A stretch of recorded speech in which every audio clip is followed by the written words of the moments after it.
Welcome to the deep dive.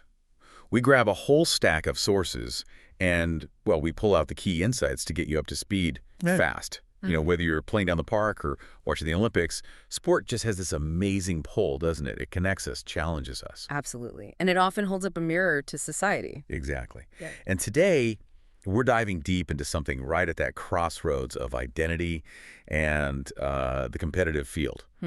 The whole evolving conversation around transgender athletes in sports. Yeah, it's definitely complex, often very emotionally charged. And for this deep dive, we've looked at, well, a pretty wide range of stuff. Legal reports from Congress, scientific studies, mental health, athletic performance, historical accounts, and perspectives from advocacy groups, and importantly from athletes themselves. So our mission today, we want to try and cut through some of that complexity, maybe the emotional narratives too, just to give you a clear, informed view.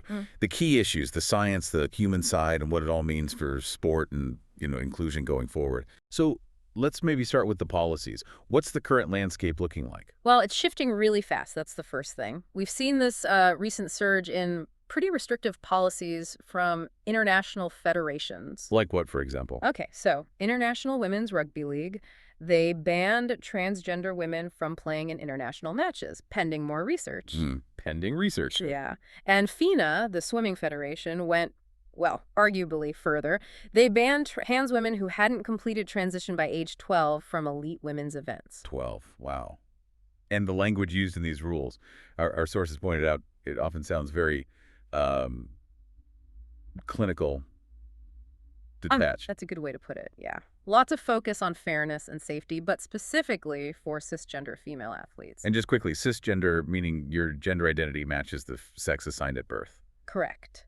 But what's often missing, quite noticeably, is any talk about fairness or safety for the transgender athletes. Right. And there's this underlying current, isn't there? One source put it pretty bluntly, that the implication is often about stopping a man pretending to be a woman. Exactly. And that kind of language, intended or not, it immediately frames the whole discussion in a really specific, often, frankly, misinformed way. Yeah, it sets it up from a place of suspicion, not really understanding, makes constructive conversation tough. It really does. So beyond the policy text, what's the actual experience like for people? We found some really powerful stories of resilience. There's Miles Pitcher, a trans teen. Before he was even 16, he campaigned, basically by himself, to get a gender-neutral PE kit at his all-girls school. Trousers or shorts instead of a skirt. That takes incredible courage, doesn't it? Especially at that age. Absolutely. Just advocating for yourself like that. And his quote really stuck with me. Don't let yourself be held back from playing because of what your gender identity is. So powerful. And then there's Verity Smith, former elite women's rugby player, actually injured by a cisgender woman, now uses a wheelchair. Right, I read about her. She's working with the Yorkshire Sport Foundation on this pioneering trans inclusion training program. Oh, interesting. What does that involve? Well, it's being rolled out to help clubs and organizations break down barriers to participation. Big focus on kids' well-being and tackling inequalities through sport. That sounds incredibly positive, and it's a good reminder, too, while trans women often dominate the headlines here, Yes. trans men are also facing their own struggles finding places to belong and compete in sport. It's not just one side of the coin. That's a really crucial point, often gets lost. Okay, so let's maybe shift gears a bit from the personal stories and policies to the science bit, this idea of athletic advantage. What does the research actually say? Because you hear so much about it. You do, and it's often presented as very clear-cut, but the science is, well, much more nuanced. Okay. What seems pretty clear from the research is that before puberty hits, there are really no measurable athletic differences between boys and girls. No measurable differences. So basically, no scientific reason why prepubertal trans kids shouldn't compete in the category that aligns with who they are socially. Exactly.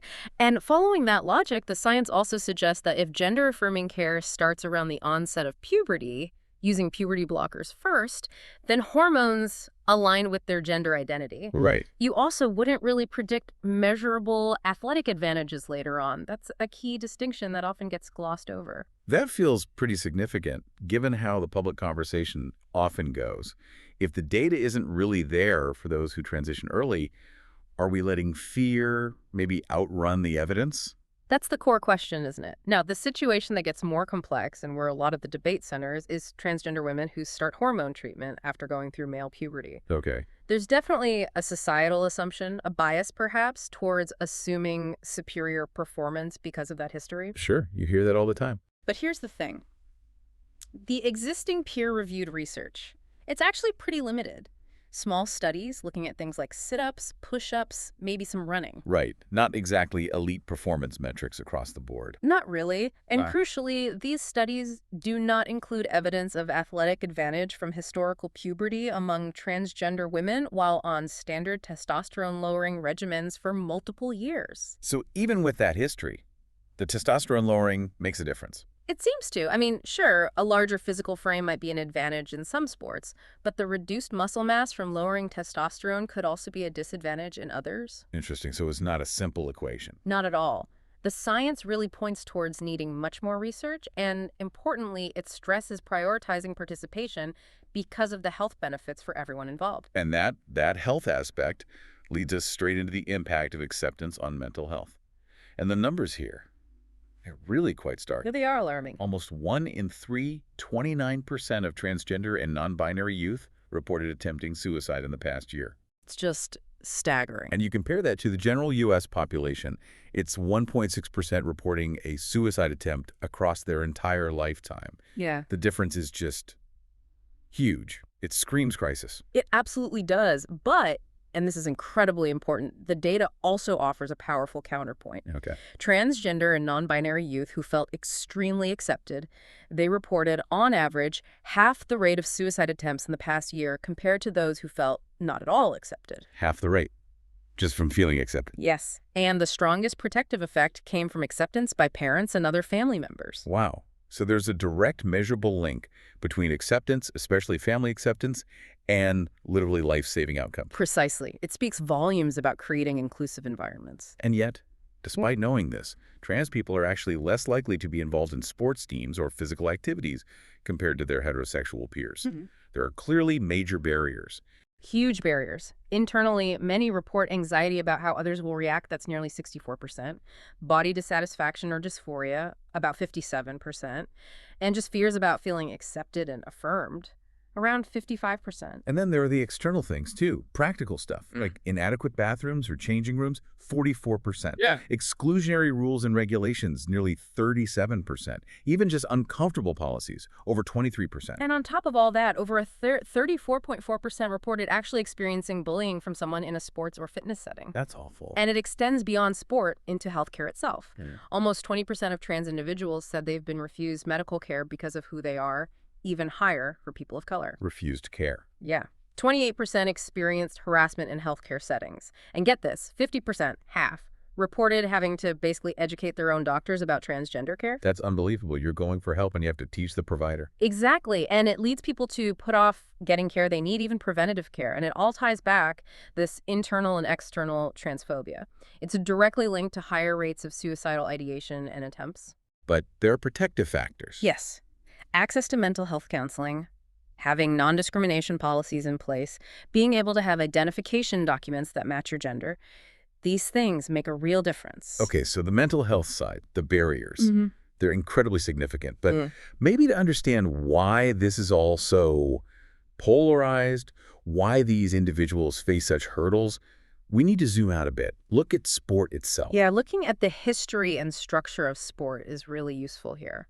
Because how we think about sport, who it's for, how it's run, Yeah.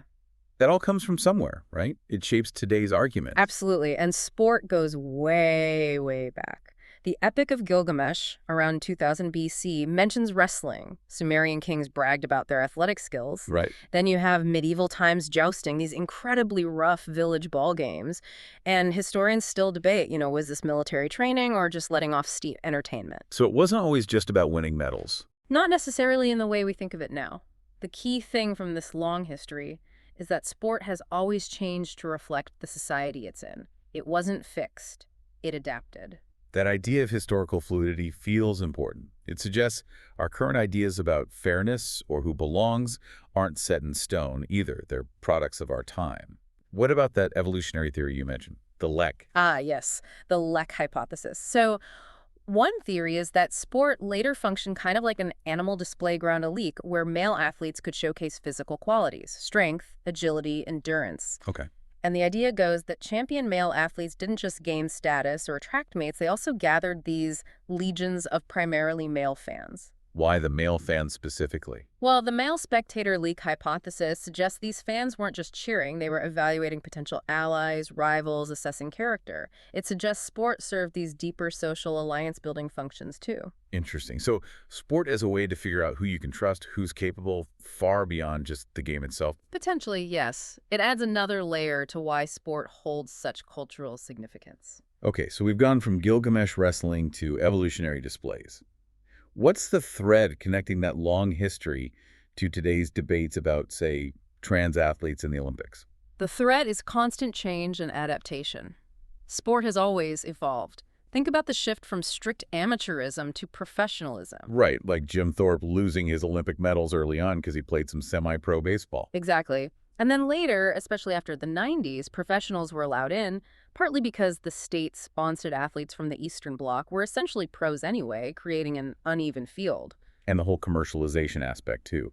The '84 LA Olympics making a huge profit from sponsorships. A turning point. Though the IOC often gets criticized because host cities bear the massive costs, while the IOC controls the rights and profits. And we've seen doping scandals constantly reshaping rules and enforcement, leading to WADO, the World Anti-Doping Agency. Right. So sport has always been this arena where rules, bodies, and definitions are contested and evolve. It's never been static. Which brings us neatly to the legal and political situation in the U.S. right now. Yeah. It feels like another chapter in that evolution, or maybe that contestation. It really does. It's quite fragmented. On one hand, you have some states, some school districts with what you'd call permissive policies.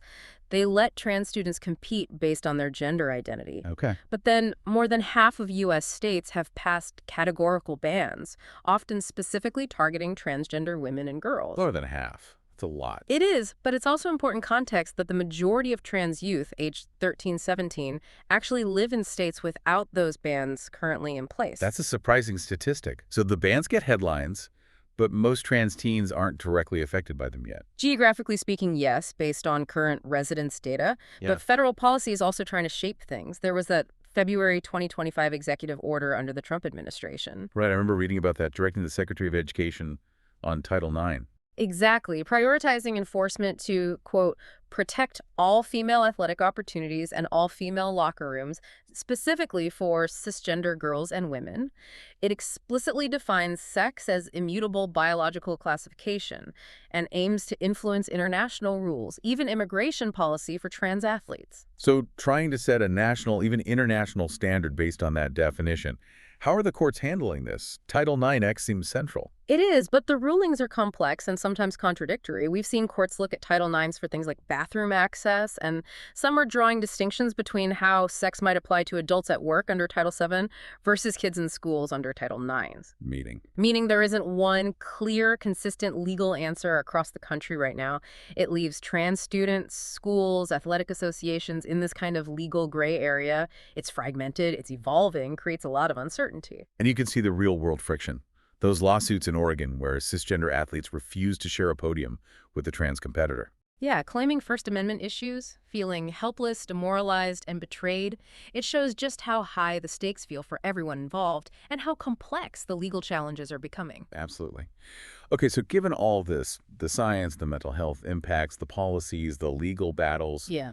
how do we actually move forward? How can we make sports environments more, well, inclusive and positive? Our sources has some really practical strategies, especially aimed at coaches and educators.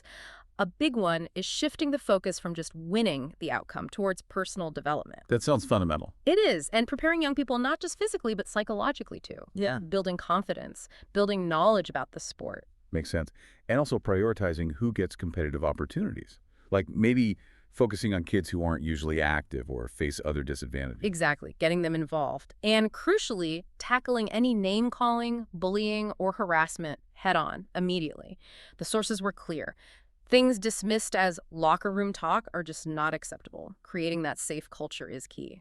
Using targeted recruitment for teams rather than just random tryouts, making sure communication is clear, everyone gets a chance to actually play. Building confidence through small successes in practice, creating safe environments where it's okay to make mistakes. And helping kids manage those pre-game jitters. Yeah, reframing those butterflies, not just as nerves, but as excitement, it can really change their whole experience. And ultimately, keeping the focus on the process, not the result, making sure it's actually fun. Exactly. There was a great quote from a primary school kid in one source. The one thing that makes a sport competition fun is when it's not all about the winning, even though I want to win. Huh. I love that. Captures it perfectly, doesn't it? Even kids get it. It really does. So we've covered a lot today. This deep dive looked into the world of transgender athletes, the personal journeys, the science around participation and mental health, the legal side, the history. It's definitely multifaceted, and I think the key takeaway for me, looking across the sources, is that while these debates about fairness are ongoing and complex, the evidence for the incredibly positive impact that acceptance and just participating in sports can have on the well-being of transgender youth is really strong. It's about more than just sport. It's potentially life-saving. Absolutely. Which leads us to maybe a final thought for you, the listener, to mull over. If we think back to those ancient roots of sport, that evolutionary idea that maybe part of its purpose was to reveal character, to forge community bonds, then what kind of character are we revealing now? And what kind of communities are we really building with our current approaches to inclusion in sports today? Something to think about.